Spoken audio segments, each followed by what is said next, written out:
Hey guys, how's it going? This is ThePyroGunner, and welcome to my review of Batman Arkham Knight. So something to mention here before actually getting into the review is that the gameplay that you are seeing here is only somewhere from the start of the game to like 2 hours into it, because that is the only gameplay that I recorded from me playing this game because of things with computers not working and my sister's computer not always being available and that sort of stuff, and I just wanted to play through this game a lot because I really was enjoying it. So yeah, now to get into the actual review. If you don't know, I am a big fan of Batman Arkham Asylum and of Batman Arkham City. I haven't played Origins, and yeah. I'm not much of a Batman fan outside of the Arkham games and the Christopher Nolan movies and stuff like that, but I do like Batman a lot, and he's basically my favorite superhero. Which, the weird thing about that is that he's my favorite superhero because he's not a superhero. He's just a normal guy. So yeah, anyways, the actual review right here. So, first off, I just want to talk about the story in this game.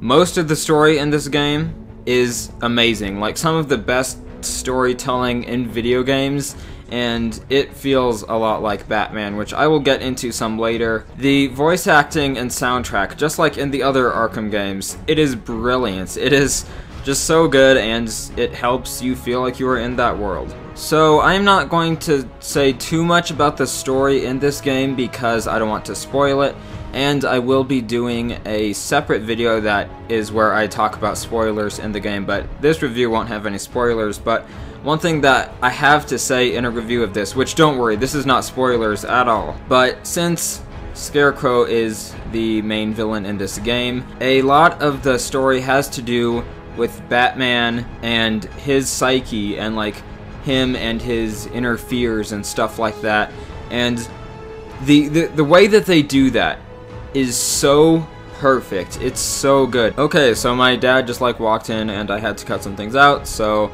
sorry if what I'm saying right now doesn't match up perfectly with what I was saying earlier, but basically, with the way that they go into Batman's psyche is absolutely one of the best parts of this game, and it's just awesome. It's so good, and I can't say anything more about it because I would spoil it. So yeah, there's that. Now let's talk about Gotham. So Gotham is obviously the biggest map in the Arkham games, and the city looks exactly how it should, and also I think that it is the exact size that it should be for this game.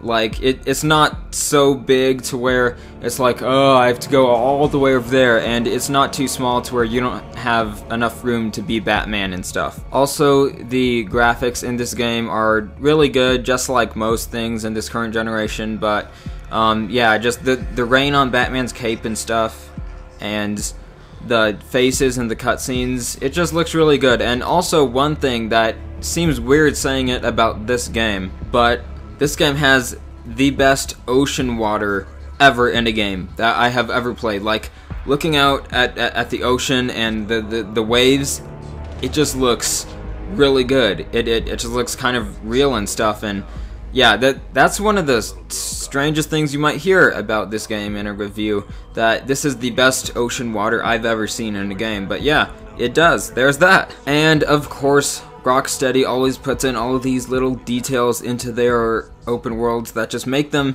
feel more real, and I love just the smallest details in games that make things just that much better. This game has plenty of Easter eggs, and something that's great is there are no loading times once you're like in the world, and like there's no loading times once you go in a door and stuff. There's just loading like after you die and stuff, which can get annoying in some situations in the game, but most of the time it's not. So definitely one of my favorite parts of Batman Arkham Knight are the side missions. These are the best side missions in any video game ever. That's right, I just said that. I love these side missions, and one of the best things with these side missions versus side missions in other games is, one, they are not that repetitive. Like, there are some, but not that much. And two, which is the main thing, is that the stories of things that go on in the side missions seem like they are either as important or almost as important as what is going on in these story missions, and it just makes it seem just better for side missions. Like it's not just like, well, here's the main game, and if you'd like to do this you can, but it's gonna not be as fun and stuff. With this, these side missions were just as fun, if not sometimes even more fun than doing the main story missions, and I love them. Okay, so let's talk about the gameplay some. Not that much that I really have to say about like combat and Predator. Basically, it's better than it's ever been in the Batman Arkham games, which is what you would expect it to be, and that's why I don't have much to say about it. Like, this combat is some of the best combat in any video games ever, like, absolutely. And being the Predator, Batman hiding in the shadows is still, like, really, really awesome, and there's just not much else to say about it. So, one other thing that plays a big role in gameplay is getting around Gotham City. And the first way that I will talk about of how you can do that is grappling and gliding. Now this just feels so good. It feels awesome, and like you can like boost up your grapple thing and like launch out of it with your cape spread, and then like dive bomb and just glide all over, and you feel so much like Batman in this game that it's incredible. And I would say that Batman Arkham Knight does a better job than any of the other Batman Arkham games of making you feel like you are Batman, and it's just so good at doing that. And part of what helps you feel like Batman is that you have Batman's car, the Batmobile, which is a big part of being Batman, is having his car and stuff. So I know that the Batmobile is a thing that a lot of people like least in this game, and I have some issues with it, and I will get to that eventually. But right now, I will just say that I love the Batmobile in this game. It is a great addition to this game, and like this is the last game. It's a great way to get around the city. It's something else to do to add more variety to the gameplay, and it helps you feel like Batman. While it is in its like normal car chasing mode type thing, like pursuit mode it's called or whatever, it drives really well and like in a very fun way that's just easy to drive it and stuff. Sometimes it got caught on random things, and in some parts of the game that leads to you instantly dying, which was annoying in those parts, but most of the time you don't get caught on random things. But sometimes it happens, and when it happens at the worst times possible. Just saying. Also, one other thing that I don't like with the Batmobile, which is a very small thing, is that when you go off of a jump with the Batmobile, for some reason, I don't know why they thought this was a good idea, but the camera goes way far out, and it's hard to control the Batmobile in the air while you're off a jump, and it just takes you out of the normal camera view, and it's like, why is this a thing? This is stupid. But yeah, there's that. And then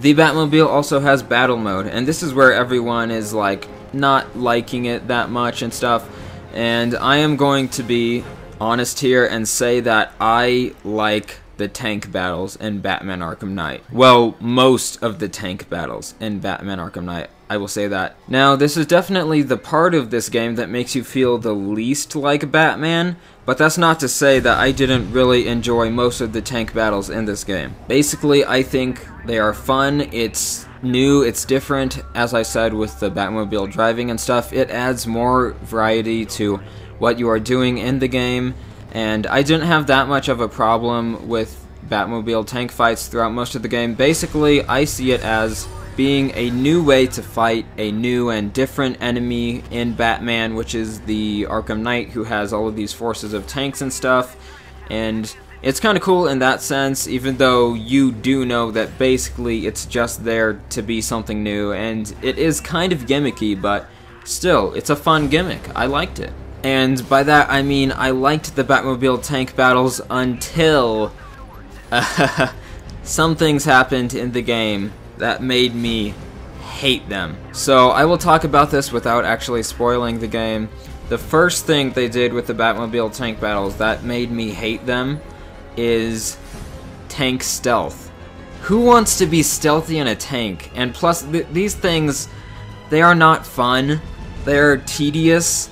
Like, you have to sneak up behind these certain kinds of tanks, and it's just stupid. Like, it's definitely one of the worst parts of the game. And then also, near the end of the game, they put you in too many tank battles. Like, one thing that was good about tank fights is they add variety to what you are doing in the game, but then once the game hits a certain point, for like a whole hour long straight, or maybe even more, basically the only thing you do in the game is tank battles.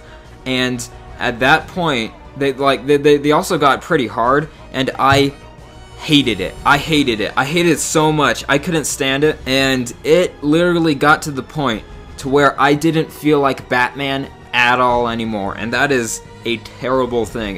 It was really bad. But yeah, basically after I cooled down from that, tank fights, like when you do more side missions, I could still like them. It's just tank fights near the end of this game's story are terrible. I hated them. They're just tedious. They're hard. There's too much of it and not enough being Batman. And yeah, that's what I have to say about that. Now, I think in this review, I have to talk about the character known as the Arkham Knight.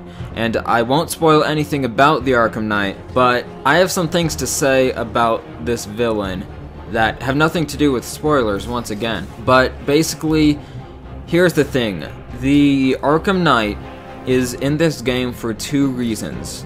Reason number one is so that there can be tank battles, so that there's some new thing in the game, and reason number two is so that they can still have Arkham in the title and have something like that.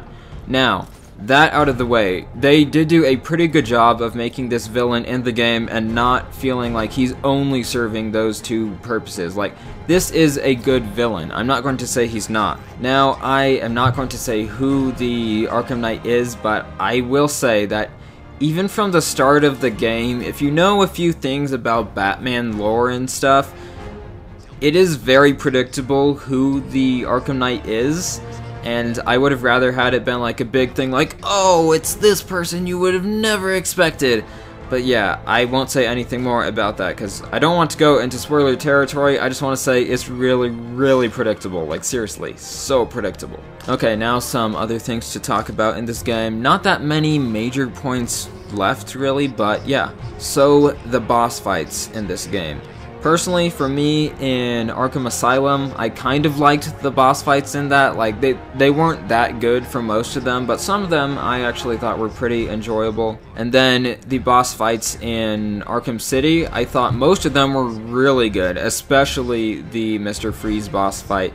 And the Clayface one I also like quite a bit. And they just had great boss fights in Arkham City.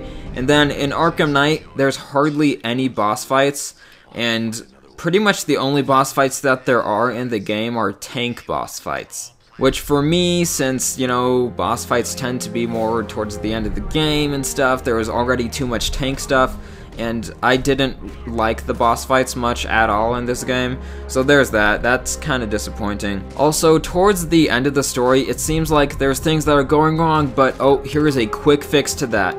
And it's just, like, taking away all of the attention to some things at the end of the game. There's just these quick fixes there, and yeah. Also, I want to say, with the hand-to-hand combat near the end of the game, some of it actually gets very frustrating. There's just so many kinds of enemies that punch you with, like, electricity and try to slash you open with swords and stuff, and it just gets overcomplicated, I think, towards the end of the game. Like, it's just kind of too much, and yeah, it's just frustrating. And it's hard, but not in a good way of being hard, in the bad way. Also, one thing with the combat that I have an issue with in this game is blade dodging. So, blade dodging was first in Arkham City, and basically what you do is when an enemy with like a knife or a sword is trying to hit you, you hold triangle and pull back on the left stick, and most of the time that worked in Arkham City. Like, yeah, there's sometimes it didn't, but I don't know why, but in Arkham Knight, most of the time for me, that did not work. I would find that I would try to do the blade dodge thing, and then Batman would just slowly walk away from the person, and then I would look down at my hands and be like, I'm holding down triangle, I'm pulling back on the stick, but he's not dodging it, he's just walking away. So that happened most of the time. That got really frustrating, so I just stopped even trying to blade dodge. I just like jumped over people. But yeah, there's that. So I have one more thing to talk about in this review, and that is the ending of the game. Once again, no spoilers, obviously. What I will say about the ending of this game, though, is that this ending is the best ending in the Batman Arkham series. It is not only an ending to this game, but it is an ending to the whole trilogy of Batman Arkham. And this ending is incredible. It's some of the best ending story things ever in a video game. It's awesome. It's so good. And I will talk about it more in the spoiler review video thing. And then there is also a extra part of the ending once you 100% the game, but actually you get part of that extra ending before you 100% it if you just do most of the things. But then it's you can get all of it if you 100% it. It's weird, and I won't spoil what that is, of course. I've said that 10 million times already, but here's what I did. I did all of the side missions except for the Riddler things. And then it said, okay, you can do this ending. So I'm like, oh, okay, I guess I won't do the Riddler thing. So then I did it, and then it's well, for the full ending, go do those Riddler things. And then I was like, really? I don't want to do that now that you told me that I could have it there, and I already saw the main parts of it that you showed me there. So I just watched it on YouTube and didn't finish the Riddler things because I didn't feel like it. There's so many trophies and riddles that I'm like, yeah, I really don't want to do that. And that's kind of weird that they make you do everything in the game to get that extra ending. I think it's cool for people who really like the game to get something extra at the end, but I don't know if it should have been something that's as important as the ending of the story. And I will say, though, that the way that they do the ending with the 100% stuff in that matter, without spoiling anything, I see why they did it like that, kind of, but it doesn't totally fit with it, and I think it should have been easier for people who don't want to play everything just to get the main ending story of the game. And yeah, that's all I can say about that without spoiling it. But yeah, I did like the 100% ending itself, and I'll talk about that in the spoiler one, obviously. So basically, that is my review for Batman Arkham Knight done. This actually might be one of the longest review videos I've ever made, although I'm not quite sure at this point because I haven't edited it yet. But so, for my overall statement on Batman Arkham Knight, I will say this game does an amazing job of making you feel like Batman, except for when it doesn't. And this game has an amazing story, except for when it doesn't. And basically, yeah, most of the time this game is amazing. Sometimes it's terrible, and that's just kind of what it is. And I would say that at its best, Arkham Knight is the best in the Arkham series, but overall it's not as well made and put together as a whole package as Arkham City was. So I will say that for me personally, I think that Arkham City is still the best Batman Arkham game, but this one is a close second. So yeah guys, thank you for watching my review of Batman Arkham Knight. If you have already played the game, then be sure to check out my spoiler talk review thing once I upload that. Yep, have a great day guys, like the video if you enjoyed, and goodbye.